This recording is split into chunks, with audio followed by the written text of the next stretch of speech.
Il governo Musumeci ha ottenuto un sensibile aumento in un anno e mezzo di lavoro sulla raccolta differenziata, quasi il 40%, grazie ad un'azione di pressing sugli enti locali e grazie soprattutto ad una disponibilità e collaborazione da parte degli enti locali. I dati sono stati raccolti dal Dipartimento regionale Acque e Rifiuti sulla base delle comunicazioni periodiche dei comuni. Un comune su tre ha già raggiunto la soglia richiesta dall'Europa del 65%, mentre una quarantina di enti locali è a ridosso dall'obiettivo richiesto. C'è poi un'ampia fetta di comuni con un trend in crescita sopra il 50%. Nel complesso la metà dei comuni siciliani è promossa a pieni voti.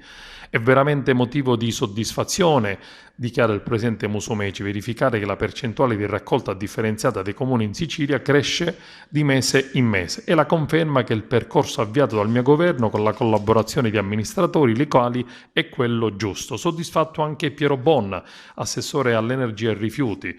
Il percorso intrapreso ormai è chiaro e nei prossimi mesi la situazione dovrebbe vedere la normalizzazione. La raccolta differenziata è in continua crescita e stiamo accompagnando comuni e ambiti territoriali nella definizione dell'impiantistica.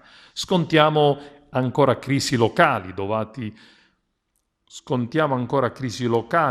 a guasti e inceppi, ma contiamo il prossimo anno di trovarci di fronte ad un quadro che dovrebbe consentire un miglioramento complessivo. Tra i comuni spicca Agrigento con il 65% di differenziata, tra le province il primo posto c'è Ragusa con una media in questi mesi di quest'anno del 58%, seguita da Enna al 55% e Trapani il 55%.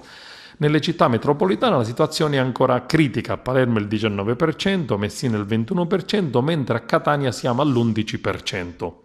Sbloccati anche 16 milioni di euro provenienti dal Ministero dell'Ambiente. Ho chiesto, dice Piero Bon, che le somme vengano erogate per attività più operative. In sostanza l'obiettivo è quello di favorire i comuni con maggiori difficoltà, consentendo l'acquisto di isole ecologiche, compattatori e attrezzatori utili al servizio. Il governo Musumeci ha dato il via libera per finanziare ed avviare la realizzazione in via sostitutiva delle SRR inadempienti di 4 nuovi impianti di trattamento dell'umido in stato di avanzamento di progettazione nelle località di Casteltermini, Ravanusa e Calatafimi Segesta, mentre per Vittoria i lavori saranno completati entro fine mese.